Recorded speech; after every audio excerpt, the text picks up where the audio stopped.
In a state-of-the-art research facility, hidden in the heart of the city, Dr. Laura Hayes worked tirelessly, driven by a desire to push the boundaries of human potential.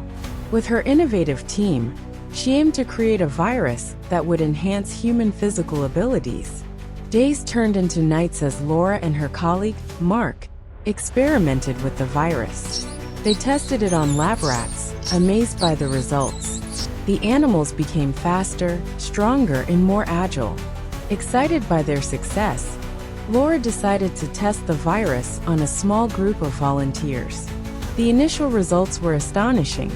The volunteers could run faster, lift heavier weights, and react more quickly than ever before. But soon, the situation took a dark turn. The virus had unexpected side effects that transformed the volunteers into aggressive and violent beings. They started fighting among themselves, their eyes filled with madness.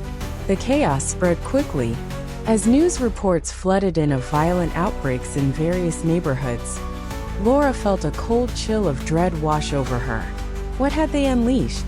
The virus spread like wildfire, infecting more and more people. Cities descended into pandemonium as people turned on each other. Once peaceful streets became battlegrounds, and the sound of sirens and screams filled the air. Laura and Mark knew they had to act fast.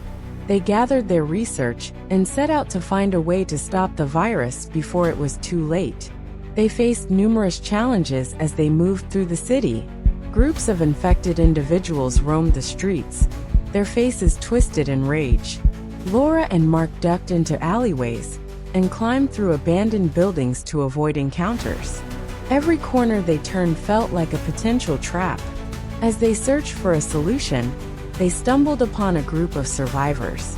These people believed the virus was a blessing, giving them power and strength. They welcomed Laura and Mark, but insisted that the virus was the future of humanity.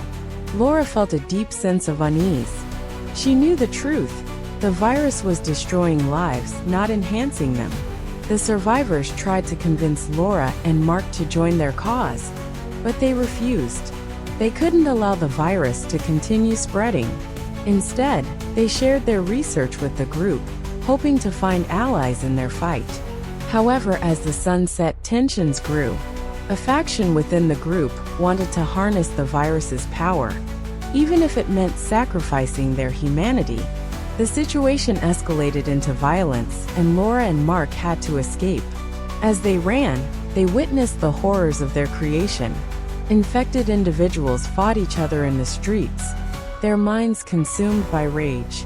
The city they once knew was now a nightmare, and the sense of desperation grew with each passing hour.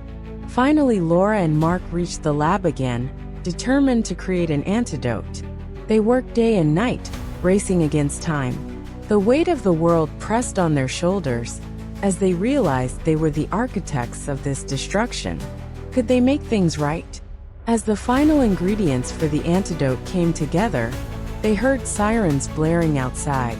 The infected were closing in, and they had to act quickly. With a vial of the antidote in hand, they stepped out into the chaos. "Stay back," Laura shouted, holding the antidote high. "This can save you."